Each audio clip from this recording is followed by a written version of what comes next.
Bien, buenas tardes nuevamente. Ahora venimos con el tema fichas de trabajo y bueno, pues vamos a ver qué es esa técnica. Obviamente aquí en tu guía desarrollada tenemos el acceso a fichas del trabajo del alumno. Es un PDF que pueden descargar y verificar. Y bueno, pues nosotros ya lo tenemos listo. Es una técnica útil y muy necesaria para individualizar la enseñanza. Dentro de las grandes experiencias sobre estos métodos, esta metodología didáctica, bueno, pues una de ellas es la siguiente. Una de las grandes preocupaciones de los estudiosos en educación es acerca de la metodología de trabajo que se puede desarrollar con los niños, no solo en la educación primaria, yo creo que en todos los niveles. De tal modo que se han escrito mucho sobre los diferentes sistemas metodológicos que pueden desarrollar para hacer el proceso de enseñanza-aprendizaje algo más efectivo para los niños. Bueno, históricamente es lo que todo país ha pretendido con las famosas reformas educativas. Se ha pretendido últimamente que incluso está ya el proyecto de hacer gratuita la licenciatura, lo que es la estudios superiores, como algo obligatorio y gratuito, que el Estado podrá otorgar, ¿no? Dentro de esta preocupación, pues al hablar de equidad e inclusión, pues surgen estas dinámicas, estas formas de trabajo para que ese proceso de enseñanza-aprendizaje sea más sencillo, que nos permita tener una estrategia que nos haga más rápido, más concreto nuestro trabajo. Las fichas didácticas o fichas de trabajo, que es la posición de diferentes autores, es decir, el concepto está trazado por varios autores. Para Di Rosa es un medio el mejor para adaptar la enseñanza a los escolares que la poseen y las circunstancias concretas en las cuales se encuentra. Para Monroy es la preparación escrita del trabajo de clases concebida para determinado niño o niños y en situación de la lección expositiva rutinaria del maestro.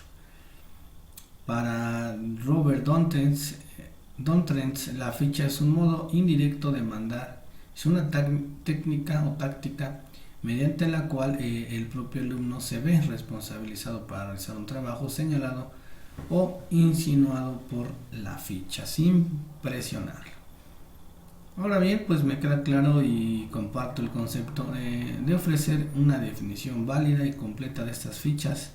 Es imposible. Lo que sí se puede hacer es dar una característica exterior y decir que la ficha es una cartulina blanca o coloreada, ni muy gruesa ni muy fina.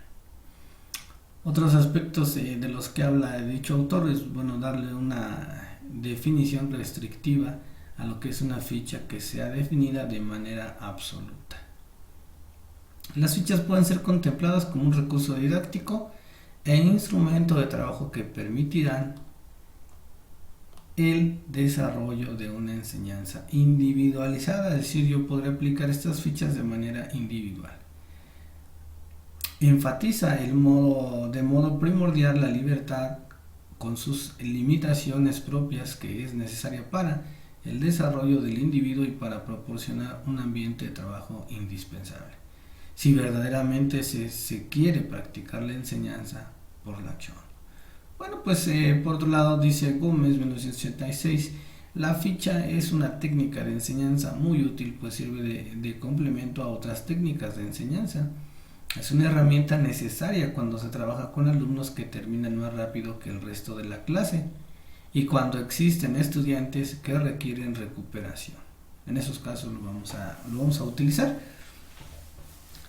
Dentro de este mismo documento se considera a las fichas como una técnica apropiada para individualizar el aprendizaje, pues surge la concepción del alumno como un ser curioso lleno de potencialidades que debe desarrollarse al máximo y tomarse en cuenta, según el Ministerio de Educación. Bueno, pues hay muchas, me queda claro que es una herramienta que complementa algo, ¿no?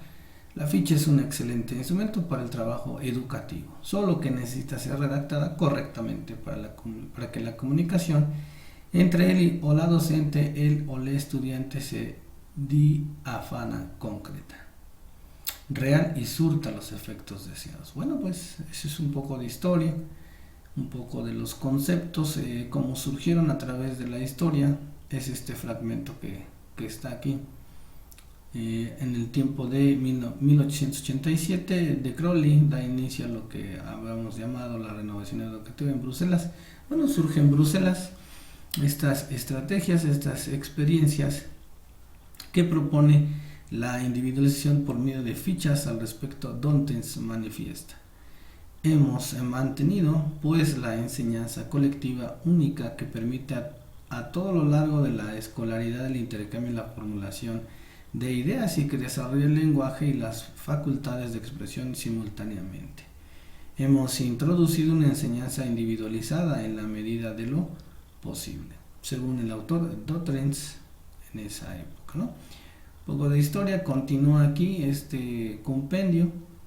Bueno, pues también este mismo autor indica lo siguiente: creemos en el valor de las fichas en la medida que corresponden a las necesidades sentidas de la enseñanza. Fichas de recuperación a intereses manifestados por los niños, fichas de ejercicio y desarrollo a las condiciones y circunstancias las cuales se da la enseñanza. Sean cuales fueren, las fichas deben actualizarse lo más que sea posible. Esto es segundo 3 de 1973. Bueno, pues es un poco de historia. Ahí ya dijeron cuál es el autor que las crea o que las menciona por primera vez. Y bueno, pues un poco de historia. El concepto de educación se ha aplicado por lo general al proceso de avance de la educación contemporánea, fundamentada sobre las bases dinámicas e inteligentes de la conducta, en función a un mundo social emergente que demanda para la seguridad y progreso del hombre los valores directivos de esencia democrática.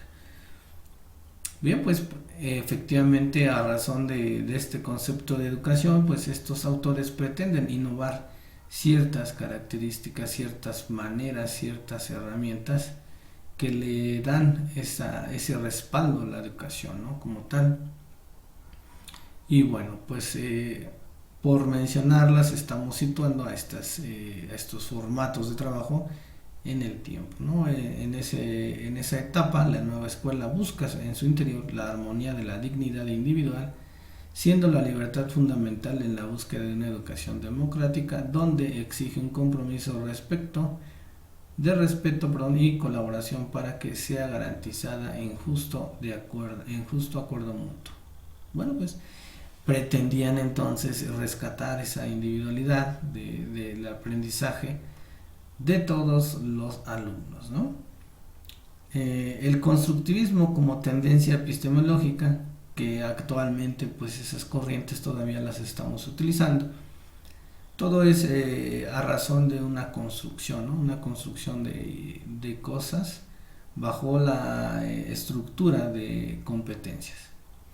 Constructivismo como tendencia, entonces, considera el proceso del conocimiento como una interacción indisociable entre el sujeto y el sujeto cognosciente y el objeto de conocimiento, donde el sujeto no es un ente receptor inerte, además le podría agregar, ni tampoco un mágico creador que desconoce la información ofrecida por la realidad externa, tanto física como social. Esto según López, 1999. Bueno, pues considerando entonces lo anterior, podemos afirmar que a nivel nacional existe la oportunidad de emplear la técnica de las fichas en diferentes momentos y situaciones, especialmente contemplando el planteamiento que tiene el Ministerio de Educación Pública para los niños con necesidades educativas especiales. Ya aquí entonces hay una relación para una condición que tienen los alumnos actualmente, que incluso se puede aplicar las necesidades educativas especiales. Ahí lo dijo, ¿no? Cabría entonces perfectamente el desarrollo de un sistema de fichas con modelos de adecuación para cada niño. Así se estaría contemplando la individualidad y necesidad de que cada quien en los diferentes procesos por seguir de acuerdo con la naturaleza de la necesidad. Por ello se requiere tener muy en cuenta que no se puede proporcionar el mismo tipo de ayuda ni intervenir de manera homogénea e idéntica con todos los alumnos, puesto que una misma intervención puede servir de ayuda ajustada en unos casos y en otros no. Precisamente este párrafo me lleva al comentario siguiente. Si bien es cierto que dentro de estilos de aprendizaje hablamos de una condición innata del cerebro que le hace sentir a esta parte de nuestro cuerpo que aprende de cierta manera. Esos son los estilos de aprendizaje. Esa teoría surgió mucho más antes de la teoría de inteligencias múltiples. Las dos son diferentes, pero aquí con esta información muy propiamente yo la podría relacionar con la teoría de estilos de aprendizaje. Lo que propuso Garnier fue, en su teoría de inteligencias múltiples, lo mismo, conceptualizar las maneras en que el ser humano puede no solamente aprender, sino vivenciar su conocimiento. El docente, como también en esta dinámica de fichas de trabajo, deberá planear, deberá desarrollar, deberá describir, elaborar conflictos cognitivos propios para el alumno, haciendo uso o haciendo referencia al aspecto conceptual, actitudinal, metacognitivo, cognitivo y por ejemplo ya en inteligencias múltiples habla de la situación de inteligencia de la música, ¿sí? De la lectura, del razonamiento matemático, es decir, ambas sumadas darán, y esta tercera que son fichas de trabajo, darán una precisa aplicación de las estructuras, de los recursos didácticos, de los contenidos didácticos. Si esta aplicación es correcta, bueno, el docente entonces tendrá que planear a razón de estas dos teorías y con una tercera herramienta que hoy son las fichas de trabajo que estamos mencionando. Bueno, pues es lo más correcto para hacer o intervenir, como lo dice, de manera homogénea e idéntica con todos estos alumnos, ¿no? Puesto que una misma intervención puede servir para algunos casos, pero no para otros casos. El reto sería ir creando actividades simultáneas para cada uno de los estilos de aprendizaje o basado en inteligencias múltiples, y también algunos de condiciones especiales las fichas de trabajo.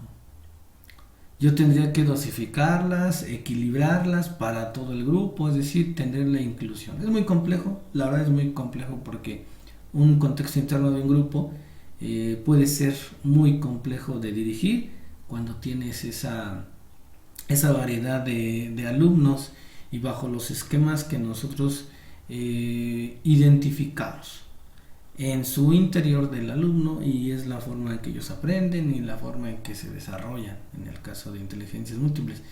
Pero muchas de las veces dejamos este tema de lado y es muy importante conocerlo. Bueno, pues precisamente sustenta Pierre Fabre en 1955 sustenta que los primeros esbozos de una nueva pedagogía es que más tarde recibirá el nombre de enseñanza personalizada, pedagógica, cuyo centro será el alumno. La utilización de técnicas y conocimientos para la realización libre y plena del alumno. Pues se trabajaría con los siguientes principios respecto a la individualización y al ritmo personal del alumno. Bueno, pues ahí está, ¿no? ¿Qué vendría entonces a caracterizar a cada uno de nuestros principios según Antonio Mayer? Bueno, pues el principio de ritmo personal, la libertad, la actividad, la normalización y la socialización. Es fundamental desde lo muy básico o a veces no relacionable al conocimiento. Si hablamos de la socialización, es fundamental que los alumnos aprendan a convivir, a participar, a compartir sus sentimientos e identificarse con su grupo.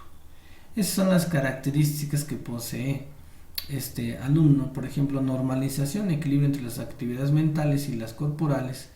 La normalización es enseñar al niño el uso correcto de las cosas o bien el uso normal. Entonces esas son las intencionalidades que se buscan al querer tener un proceso de enseñanza con un alumno, ¿no? Y todos estos principios indican que en la educación personalizada, se insiste en la necesidad de que el alumno aprenda a elegir, a hacer uso de la libertad y sobre todo ayudarlo a que tome conciencia de su valor como persona. Es uno de los objetivos de la educación y lo hablamos de manera integral, ¿no? Hoy en día la educación debe ser integral. Debemos apoyar ese proceso de enseñanza-aprendizaje en todos los aspectos, todos los sentidos y sobre todo las necesidades que los alumnos pues están teniendo en ese momento, ¿no? Eso nos aseguraría definitivamente el éxito, ¿no? Bien, al mismo tiempo se pretende fortalecer destrezas y actitudes de los estudiantes. Esto se refleja muy bien en los principios del trabajo individualizado mediante fichas cuyos principios son. Es decir, para la constitución de estas famosas fichas hay ciertos principios que debemos incluir en ellas. Búsqueda de la energía vital, adquisición de un método de trabajo, desarrollo moral basado en los consejos y orientaciones, que en la sumisión a la autoridad y con el fin de crear un miembro útil. Definitivamente estoy de acuerdo con esta parte. Y finalmente el desarrollo moral basado más en los consejos y orientaciones que en la sumisión y la autoridad. Esto me gusta mucho porque en lo emocional, trabajar con un alumno, primero lo identificas emocionalmente, lo ayudas, lo sanas y en automático él podrá desarrollar cualquier tipo de reto, ¿no? Considerando entonces lo anterior, podemos afirmar que a nivel nacional existe la oportunidad de emplear técnica de las fichas en diferentes momentos y situaciones, especialmente contemplando el planteamiento que tiene el Ministerio de Educación para los niños con necesidades educativas especiales.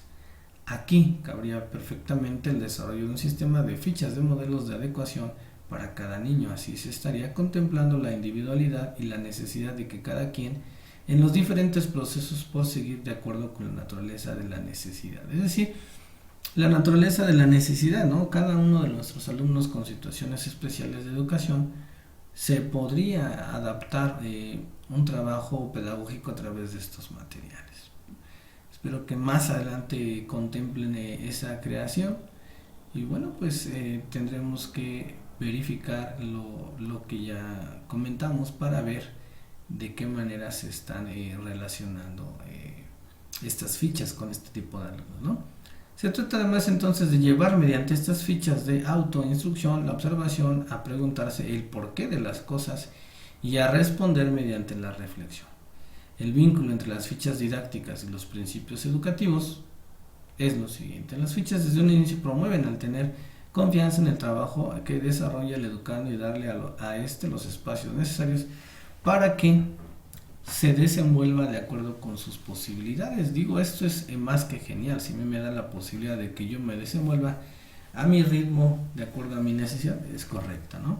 Actividad: el niño aprende haciendo algo mediante la posibilidad de desarrollarse como un ser integral sin descuidar lo afectivo, el psicomotor y cognoscitivo de cada uno de nosotros. Es decir, estas fichas me están permitiendo que mediante la actividad que se me plantea, yo también me desarrolle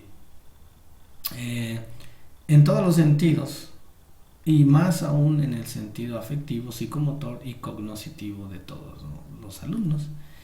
Estas fichas de trabajo bien dirigidas pueden ofrecer al educando no solo una formación holística, sino también el poder ser participante de su propio proceso de formación. ¿Me queda claro? Entonces la parte de libertad. No cabe duda que el principio de actividad es estrechamente relacionado con la libertad. Esto por cuanto no podemos atar a los niños pero tampoco podemos dejarlos sin límites. Bueno, ya le va dando forma entonces a estos formatos, aclarando estas aplicaciones, individualización y autonomía. Al observar a los niños desde sus edades preescolares no es fácil precisar las singularidades que se deben tener en cuenta y respetar, pues la diversidad con la que trabajan los educadores los obliga a considerar currículums más heterogéneos donde no se deje de lado las capacidades propias, intereses, formas de resolver situaciones que van apareciendo con la cotidianidad del trabajo. Bueno, pues es una parte en la que también estas fichas se vinculan, ¿no? Vínculo de las fichas didácticas y los principios educativos. En el sentido de actividad, el niño aprende haciendo mediante la posibilidad de desarrollarse como un ser integral sin descuidar lo afectivo psicomotor de cada uno. Bueno, pues ahí está. Creo que están repetidas las hojas, es lo que me estoy dando cuenta. Además del tema de individualización y autonomía, tenemos un ambiente, un concepto de realidad y juego. Existen otros principios como la libertad del juego que también responden muy bien con el trabajo de las fichas. El principio de realidad busca que se considere el contexto sociocultural del niño antes de iniciar a trabajar con él. Bueno, pues aceptar la realidad y aprender a través del juego es uno de los aspectos con los que cuentan estas famosas fichas. Clasificación de las fichas. Con la intención de establecer una clasificación acerca de estas fichas, podemos elaborar la siguiente tabla propuesta por Dotrens, Debaut, García Jos y Valero. Bueno, pues vamos a analizarla directamente. Y clasificación de las fichas de diferentes autores. Fichas de recuperación, todos hablan de eso. Fichas de ejercicios de ampliación autoinstructivas, de búsqueda de datos, razonamiento, revisión, orientación, información, control, desarrollo, directiva o guía, correctiva, contenido, consulta, comprobación, trabajo libre, motivación, documentación, refuerzo, autoevaluación, profundización y actividades. Entonces aquí vemos la amplia gama de los estilos, vamos a decirlo así, de los estilos de estas fichas de trabajo para alumnos con situaciones especiales educativas. Podemos entonces tener varias estructuras que conjuguen elementos de otros tipos, es decir, un trabajo que sea inspirado para los niños, o como bien lo expresa Valero, se puede que en cada ficha se den varios matices para que sea variada a manera amena a la vez, ¿no? Hablamos entonces que se presenta un resumen de los tipos de fichas que se recomiendan, ¿no? Es decir, aquí ya la enseñanza, como lo dice según este Ministerio de Educación Pública, nos sugieren fichas donde la ilustración se sustituye al vocabulario. Son utilizadas especialmente con niños de primer año o con dificultades de lectura y escritura. En ellas la ilustración ocupa un lugar primordial, ayudando a clarificar la idea o sustituyendo el vocabulario escrito. A manera a lo mejor de recuperación, a manera de implementación, a manera de obtener un resultado, que en este caso es el conocimiento. Bueno, pues ahí trabajo con alumnos a lo mejor visuales, ¿no? Hago una dinámica con estas fichas. Por ejemplo, fichas con ejemplo, en muchos casos un ejemplo ilustrativo evita explicaciones amplias o más allá de la comprensión del alumno. También hay fichas que incluyen contenidos consideradas por Faure, presentan un concepto y generalmente una aplicación del mismo, o un planteamiento, una contextualización de ese concepto en algún medio, en algún recurso que rodea al alumno, ¿no? Fichas de respuestas incluyen las respuestas ya sea en una columna adicional o en la parte posterior de la ficha, o bien utilizando aparte un fichero de respuesta. Fichas para seguimiento son un gran recurso para que el alumno participe activamente. Se trata de que el alumno trabaje guiado por una serie de órdenes recibidas por escrito. Fichas de secuencias, toma el tema y se va graduando paso a paso, dificultad por dificultad, cuidando que la ficha siguiente esté fundamentada en lo anterior. Fichas guías son muy utilizadas para la investigación o redescubrimiento. Estas fichas contienen los puntos del tema que el alumno debe enfocar y las fuentes de referencia. Las fichas para el uso del tiempo libre, estas pueden corresponder a alguna de las estructuras antes mencionadas. Su finalidad es hacer el buen uso del tiempo libre y pueden ser ampliación, profundización o recreativas. Fichas mixtas son la combinación de varios tipos de fichas a la vez. Bueno, pues ahí está la gama de fichas que puedo yo diseñar. Simplemente hay que tomar en cuenta la formalidad o a lo que se está respectivamente mencionando en cada una de ellas, y yo desarrollar las actividades, obviamente, ¿no? La estructura de una ficha didáctica, ¿cómo sería? En relación a esta estructura de fichas se recomiendan 5 partes que deben contener, las cuales se explican en el modelo ficha que se presenta a continuación, ¿no? En lo que deberá incluir presentación, contenido, actividades, comprobación y bibliografía.